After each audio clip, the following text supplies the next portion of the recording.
8ನೇ ತರಗತಿಯ ಪ್ರೀತಿಯ ವಿದ್ಯಾರ್ಥಿಗಳಿಗೆ ನಿಮ್ಮ ನೆಚ್ಚಿನ ಚಾನಲ್ಗೆ ಸ್ವಾಗತ ಸುಸ್ವಾಗತ. ಪ್ರೀತಿಯ ವಿದ್ಯಾರ್ಥಿಗಳೇ, 8ನೇ ತರಗತಿಯ ಎಲ್ಲ ಪಾಠದ ಪ್ರಶ್ನೋತ್ತರಗಳ ಲಿಂಕನ್ನು ನಾನು ಈ ವಿಡಿಯೋದ ಡಿಸ್ಕ್ರಿಪ್ಷನ್ ಬಾಕ್ಸಲ್ಲಿ ಕೊಟ್ಟಿದ್ದೇನೆ, ಅದನ್ನು ನೋಡಿಕೊಳ್ಳಿ.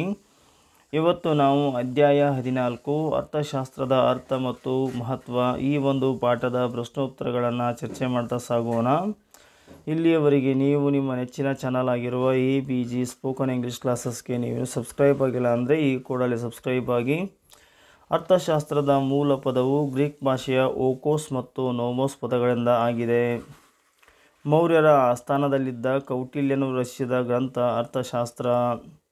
ಸರಕು ಸೇವೆಗಳಲ್ಲಿರುವ ಮಾನವನ ಬಯಕೆಗಳನ್ನು ತೃಪ್ತಿಪಡಿಸುವ ಗುಣಕ್ಕೆ ತುಷ್ಟಿಗುಣ ಎನ್ನುವರು. ಹಣದ ಪ್ರತಿಫಲಕ್ಕಾಗಿ ಮಾಡುವ ದೈಹಿಕ ಮತ್ತು ಬೌದ್ಧಿಕ ಕೆಲಸಕ್ಕೆ ಆರ್ಥಿಕ ಚಟುವಟಿಕೆ ಎಂದು ಕರೆಯುತ್ತಾರೆ. ಕೆಳಗಿನ ಪ್ರಶ್ನೆಗಳಿಗೆ ಒಂದೊಂದು ವಾಕ್ಯದಲ್ಲಿ ಉತ್ತರಿಸಿ. ಅರ್ಥಶಾಸ್ತ್ರ ಎಂದರೇನು?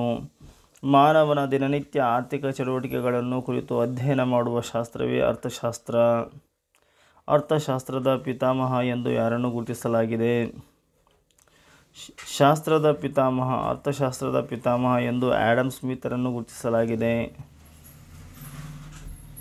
ಆರ್ಥಿಕ ಚಟುವಟಿಕೆ ಎಂದರೇನು? ಮಾನವನು ಹಣವನ್ನು ಹಾಗೂ ಸಂಪತ್ತನ್ನು ಗಳಿಸಲು ತನ್ನ ಬಯಕೆಗಳನ್ನು ತೃಪ್ತಿಪಡಿಸಿಕೊಳ್ಳಲು ಅನೇಕ ಚಟುವಟಿಕೆಗಳಲ್ಲಿ ತೊಡಗಿಕೊಂಡಿದ್ದಾನೆ. ಇಂತಹ ಚಟುವಟಿಕೆಗಳನ್ನು ಆರ್ಥಿಕ ಚಟುವಟಿಕೆಗಳು ಎನ್ನುತ್ತೇವೆ. ವಿದ್ಯಾರ್ಥಿಯೊಬ್ಬ ಪೆನ್ನು ಕೊಂಡು ಬಳಸುತ್ತಾನೆ. ಇದು ಯಾವ ಬಗೆಯ ಆರ್ಥಿಕ ಚಟುವಟಿಕೆ? ವಿದ್ಯಾರ್ಥಿಯೊಬ್ಬ ಪೆನ್ನು ಕೊಂಡು ಬಳಸುತ್ತಾನೆ. ಇದು ಅನುಭೋಗಿ ಬಗೆಯ ಆರ್ಥಿಕ ಚಟುವಟಿಕೆ. ಈ ಕೆಳಗಿನ ಪ್ರಶ್ನೆಗಳಿಗೆ 4-5 ವಾಕ್ಯಗಳಲ್ಲಿ ಉತ್ತರಿಸಿರಿ. ಮಾನವನ ಆರ್ಥಿಕ ಚಟುವಟಿಕೆಗಳಾವುವು? ಮಾನವನ ಆರ್ಥಿಕ ಚಟುವಟಿಕೆಗಳು: ಉತ್ಪಾದಕ ಚಟುವಟಿಕೆಗಳು, ಸರಕು ಸೇವೆಗಳನ್ನು ಉತ್ಪಾದಿಸಲು ಕೈಗೊಳ್ಳಲಾಗುವ ಚಟುವಟಿಕೆಗಳು.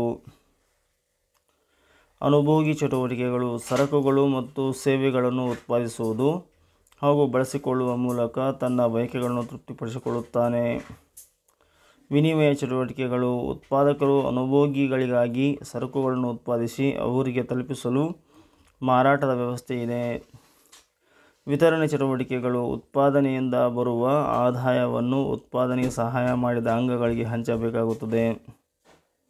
ಅರ್ಥಶಾಸ್ತ್ರವನ್ನು ನಾವೇಕೆ ಅಧ್ಯಯನ ಮಾಡಬೇಕು? ಅರ್ಥಶಾಸ್ತ್ರವು ಬಡತನ, ನಿರುದ್ಯೋಗ, ಆರ್ಥಿಕ ಸಮಾನತೆ ಮುಂತಾದ ಸಮಸ್ಯೆಗಳನ್ನು ಅರ್ಥಮಾಡಿಕೊಳ್ಳಲು ಮತ್ತು ಅವುಗಳ ಪರಿಹಾರೋಪಾಯಗಳನ್ನು ಕಂಡುಹಿಡಿಯಲು ಸಹಾಯ ಮಾಡುತ್ತದೆ.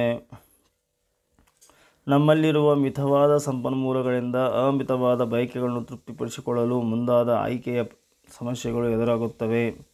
ಇಂತಹ ಸನ್ನಿವೇಶಗಳಲ್ಲಿ ಅರ್ಥಶಾಸ್ತ್ರ ಪರಿಹಾರಗಳನ್ನು ಒದಗಿಸುತ್ತದೆ. ಉತ್ಪಾದಕರು ಸರಕುಗಳು ಮತ್ತು ಸೇವೆಗಳನ್ನು ಉತ್ಪಾದಿಸಲು ಮುಂದಾದಾಗ ಏನನ್ನು ಉತ್ಪಾದಿಸಬೇಕು, ಹೇಗೆ ಉತ್ಪಾದಿಸಬೇಕು, ಯಾರಿಗಾಗಿ ಉತ್ಪಾದಿಸಬೇಕು, ಯಾವ ಬೆಲೆಯಲ್ಲಿ ಉತ್ಪಾದಿಸಬೇಕು ಎಂಬ ಮೂಲಭೂತ ಸಮಸ್ಯೆಗಳು ಎದುರಾಗುತ್ತವೆ. ಇಂತಹ ಸಂದರ್ಭದಲ್ಲಿ ಅರ್ಥಶಾಸ್ತ್ರವು ಅವರಿಗೆ ಮಾರ್ಗದರ್ಶನ ಮಾಡುತ್ತದೆ. ಅರ್ಥಶಾಸ್ತ್ರವು ಬೆಲೆಗಳ ಏರಿಳಿತದ ಕಾರಣಗಳು ಮತ್ತು ಪರಿಣಾಮಗಳನ್ನು ಗುರುತಿಸಿ ಬೆಲೆಗಳಲ್ಲಿ ಸ್ಥಿರತೆಯನ್ನು ಕಾಯ್ದುಕೊಳ್ಳಲು ಉಪಾಯಗಳನ್ನು ಸೂಚಿಸುತ್ತದೆ. ಭೂಮಿ, ನೀರು, ಅರಣ್ಯ, ಖನಿಜಗಳು ಮುಂತಾದ ನೈಸರ್ಗಿಕ ಸಂಪತ್ತುಗಳು ಮಿತವಾಗಿದ್ದು ಅವುಗಳನ್ನು ಮಿತವಾಗಿ ಮತ್ತು ದಕ್ಷವಾಗಿ ಬಳಸಿಕೊಳ್ಳುವುದರ ಜೊತೆಗೆ ಈ ಸಂಪನ್ಮೂಲಗಳು ಮುಂದಿನ ಜನಾಂಗಗಳಿಗೂ ದೊರಕುವಂತೆ ಮಾಡಲು ಮಾರ್ಗಗಳನ್ನು ಸೂಚಿಸುತ್ತದೆ. ಕಾಲದಿಂದ ಕಾಲಕ್ಕೆ ಅರ್ಥಶಾಸ್ತ್ರದ ಅರ್ಥ ಹೇಗೆ ಬದಲಾವಣೆಯಾಗಿದೆ? ಅರ್ಥಶಾಸ್ತ್ರದ ಮೂಲ ಪದವು ಗ್ರೀಕ್ ಭಾಷೆಯ ಓಕೋಸ್ ಮತ್ತು ನೋಮೋಸ್ ಪದಗಳಿಂದ ಆಗಿದೆ.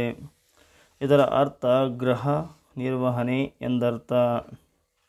ಅರ್ಥಶಾಸ್ತ್ರ ಎಂದರೆ ಸಂಪನ್ಮೂಲಗಳನ್ನು ಅತ್ಯುತ್ತಮವಾಗಿ ಬಳಸಿಕೊಂಡು ಕುಟುಂಬದ ಎಲ್ಲ ಸದಸ್ಯರು ನೆಮ್ಮದಿಯಿಂದ ಬದುಕುವಂತೆ ನಿರ್ವಹಿಸುವುದು ಎಂದರ್ಥ. ಆಡಮ್ ಸ್ಮಿತ್ ಅವರ ಪ್ರಕಾರ ಅರ್ಥಶಾಸ್ತ್ರ ಎಂದರೆ ಅರ್ಥಶಾಸ್ತ್ರವು ಸಂಪತ್ತನ್ನು ಕುರಿತು ಅಧ್ಯಯನ ಮಾಡುತ್ತದೆ ಎಂದರ್ಥ. ಪ್ರೀತಿಯ ವಿದ್ಯಾರ್ಥಿಗಳೇ, ಇಲ್ಲಿಯವರೆಗೆ ನೀವು ನಿಮ್ಮ ನೆಚ್ಚಿನ ಚಾನಲ್ಗೆ ನೀವಿನ್ನೂ ಸಬ್ಸ್ಕ್ರೈಬ್ ಆಗಿಲ್ಲ ಅಂದರೆ ಈ ಕೂಡಲೇ ಸಬ್ಸ್ಕ್ರೈಬ್ ಆಗಿ. ಈ ವಿಡಿಯೋ ನಿಮಗೆ ಇಷ್ಟ ಆದರೆ ದಯವಿಟ್ಟು ಲೈಕ್ ಮಾಡಿ, ಶೇರ್ ಮಾಡಿ, ಕಮೆಂಟ್ ಮಾಡಿ ಅಂತ ಕೇಳಿಕೊಳ್ಳುತ್ತಾ ಧನ್ಯವಾದಗಳು.